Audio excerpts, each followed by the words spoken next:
O psiquiatra ele pode pedir exames? Eu sou Paulo Aragão, sou médico psiquiatra e sobre isso nós vamos falar nesse vídeo.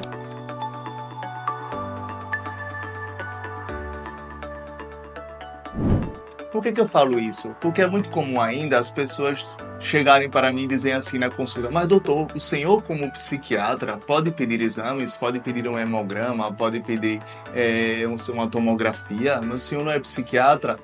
Veja bem, a gente retorna a um vídeo anterior falando uma obviedade.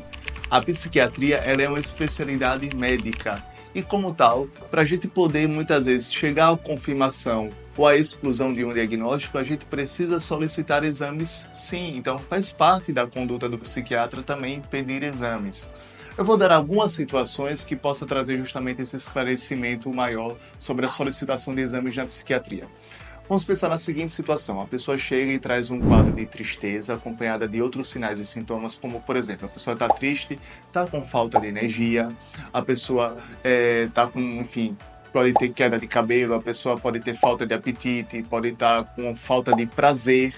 O que acontece? Quando eu trago esse conjunto de sinais e sintomas, a primeira hipótese diagnóstica, muitas vezes, que você pode pensar é justamente uma depressão. Ok, mas antes de tudo, a gente precisa também o quê? Excluir outras possíveis causas para esse sintoma. Por exemplo, um hipotireoidismo, que é justamente a baixa dos hormônios da tireoide, pode dar sintomas justamente semelhantes à depressão. E aí, se o psiquiatra for apressado e a partir desses relatos do paciente já tirar a conclusão de que aquilo se trata de depressão, ele pode cometer um erro diagnóstico. Então a gente precisa, antes de tudo, fazer uma solicitação de exames para descartar, por exemplo, um hipotireoidismo. Serve para fazer esse diagnóstico diferencial, para a gente poder chegar a uma conclusão. Vou dar um segundo exemplo. Uma pessoa com mais de 50 anos, quase 60 anos, nunca teve um histórico psiquiátrico anterior e ela começa a ter uma alteração comportamental muito grave, começa a delirar. O que é um delírio, por exemplo? É uma alteração do juízo da realidade. E sobre o delírio a gente pode até gravar um outro vídeo futuro explicando mais esmiuçadamente sobre o delírio. Mas vamos supor, uma pessoa com mais de 50 anos, ela tem uma alteração comportamental muito grave, muito séria, do nada, subitamente, e aí a pessoa pode pensar já, ela está com a esquizofrenia, por exemplo, mas não.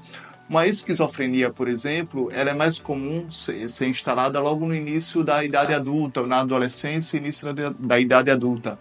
Quando há uma alteração comportamental já tardia, a gente precisa, por exemplo, pedir uma solicitação de tomografia, uma ressonância magnética do crânio, para ver se aquelas alterações comportamentais não possam ser explicadas por alguma alteração estrutural do cérebro, por exemplo. Para fazer esse diagnóstico diferencial, a gente precisa antes excluir causas que sejam do corpo, orgânicas, que a gente chama alterações estruturais do cérebro, para justamente excluir outras causas antes de a gente chegar à conclusão de que é algo psiquiátrico.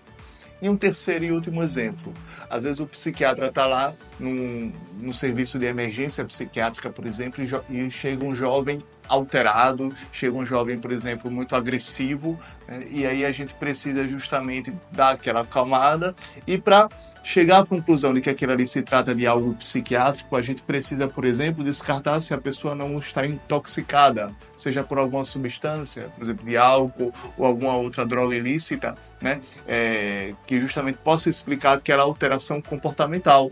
Então, por isso que, reforçando, antes de a gente chegar à conclusão de que tal quadro é psiquiátrico, a gente precisa excluir outras causas. Então, para isso serve a solicitação de exames na psiquiatria, justamente para nos auxiliar naquilo que a gente chama de diagnóstico diferencial, de poder chegar à raiz, à causa daquela alteração comportamental.